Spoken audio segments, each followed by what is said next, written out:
The crypto market is crashing. Should you panic sell or should you hold? That is what we are answering in this series. So welcome to part 3 of the series. Is the top in? Is the bull market cycle over? What the hell should I do? Where we look at actual data and metrics and base our decisions off of that. And so in this video, we're going to be going over the MVRV Z-score. And that is right here. As you can see, this chart shows you when the price is oversold and when the price is overbought. And when the price comes down into this green box, that usually shows that it is a good buying opportunity. And every single time, if you would have bought, if it went into this green box, you would be in major profits. And the red box, of course, says when it is probably a good time to sell. So if you scroll down a little bit, you have all of this, overview, all this text. But the important thing to know is that the MVRV score is very useful for predicting the Bitcoin price at extreme ends of the market. And it is able to forecast where the Bitcoin price may need to pull back to.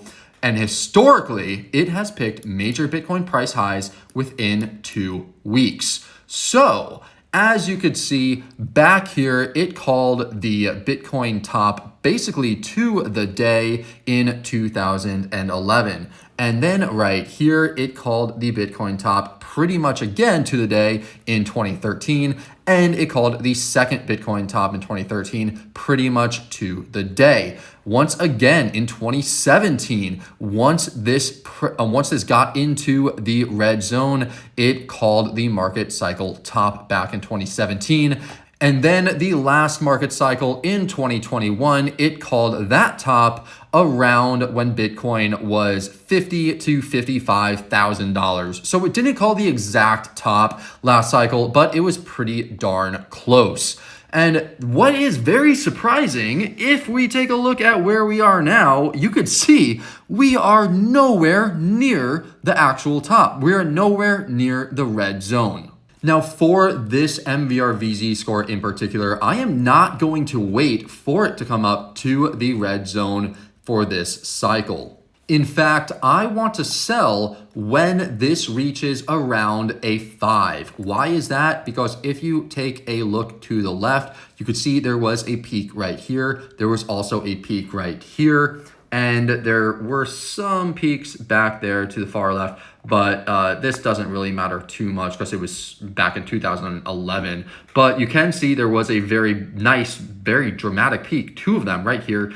And there was even the dead cat bounce right here for the 2021 market cycle top. And this was actually where the first top ended up being, was right around here, around 5.36 for the Z score. And so if this comes up to between a 5 and a 6, that is when I would get very, very cautious. You can see that it has, it did have a big dip back here back in November of 2021. So this is where it was back in basically the second market cycle top of 2021 back in November. So that is probably why we're getting a very decent pullback right now. However, I do not believe that this is the actual top for this cycle, and I will wait until it comes up to at least a 5 to start scaling out of my positions and banking it or taking it out back into cash, back into my actual bank, into USD. And if you zoom in right now, you could see that the MVRV score is currently at 3.36. So according to my analysis of the MVRV score, which is ranked pretty high up on the list of metrics that I use, we are not near the market cycle top. So the top is not in. So the first 3 metrics that I use when determining if it is the market cycle top have all shown that it is not the market cycle top for this cycle. So I'm starting to buy, and I'm starting to think the top's not in.